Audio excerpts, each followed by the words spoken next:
what else?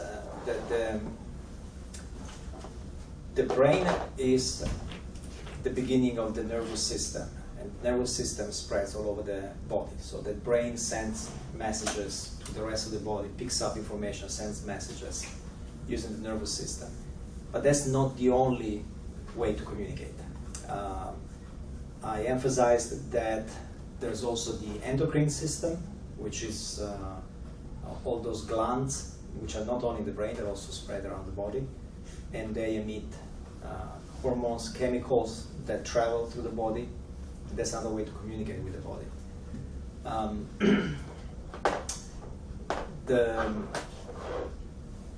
The difference between the two systems is significant. The nervous system is instantaneous. I decide to move my hand, I move my hand.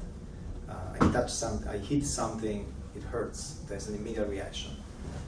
So it's targeted and it's very quick. The endocrine system, the hormones, as you know, work slowly, but all over the body. So they have a different way to work. Then I also spoke about the clocks. Neurotransmitters, clocks, and waves. These are three areas in which, in my opinion, we still know very little. Neurotransmitters is the fact, I just told you there's a connections between the neurons. Each neuron can be connected to literally thousands of other neurons. And a neuron always emits the same kind of message. But the important thing is that there are actually, it's almost like there are many networks overimposed on each other, because the messages that are sent out belong to 50 plus categories called the neurotransmitters. So it's not like a neuron, all neurons emit the same impulse. Okay? There's 50 plus categories, and we still don't know where. First of all, we don't know why 50.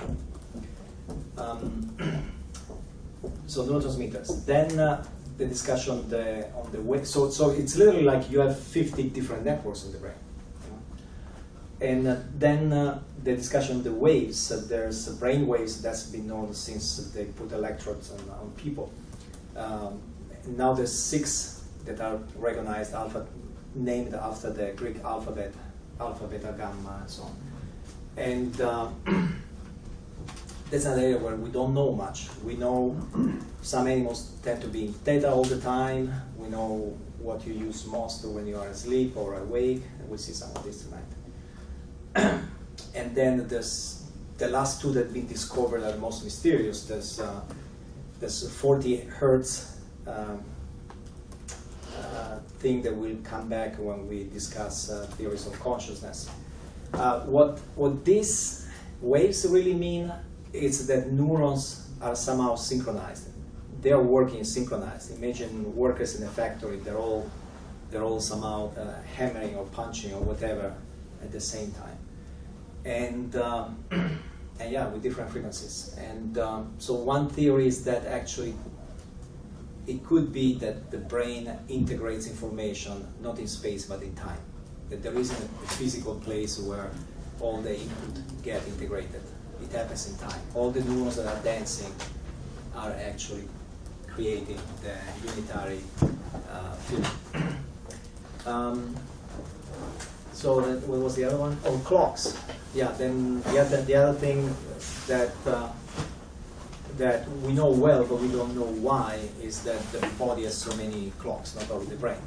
The main one is the circadian. That's the wake-sleep, the 24-hour clock. But then we have clocks for everything, literally breathing, heartbeat, all the functions the body performs at different clocks. So some neuroscientists actually think the complexity of the brain might just be due to the fact that you have to synchronize all different clocks. You have to work with all these different things.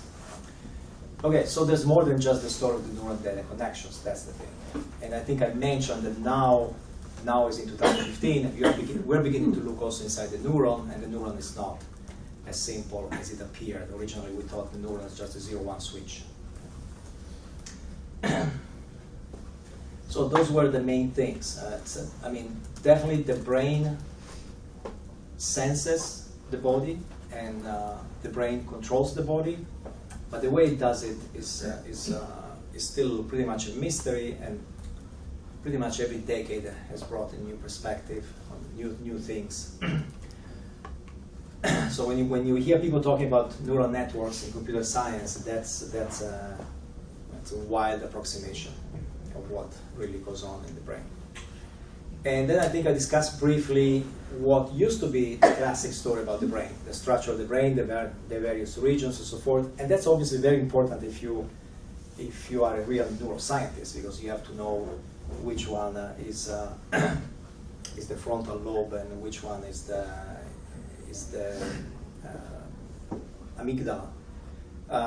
These days, these regions, depending on who you read, they're called different names, different things. I think the easiest and somewhat accurate way to remember the structure of the brain is what came to be known as the triune brain.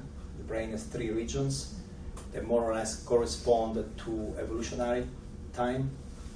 So our brain, the human brain, shares with snakes the fundamental part, which is basically the brainstem and the cerebellum. But the brainstem is the thing that sends impulses to the rest of the body, and we have that, and it's amazingly similar if you look at pictures. And then mammalian also has the limbic system. The limbic system is way more complicated. I don't think neuroscientists even agree on which exactly organs are inside the limbic system. Sometimes the thalamus is inside, sometimes it's outside. And inside there's the hippocampus, which is certainly very important for long-term memory. There's the amygdala, which is certainly very important for emotions. And as I said, the thalamus sometimes is inside, the hypothalamus, etc. So the limbic system is really very important for a lot of what we do in daily life. And that we share with mammals and birds. Okay? So all these animals have that complexity. And then what is unique about primates and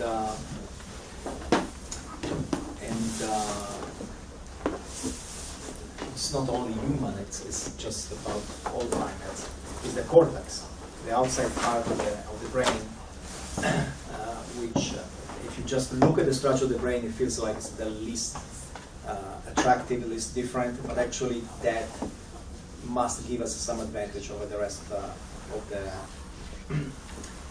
the animal kingdom. It makes that makes a huge difference. So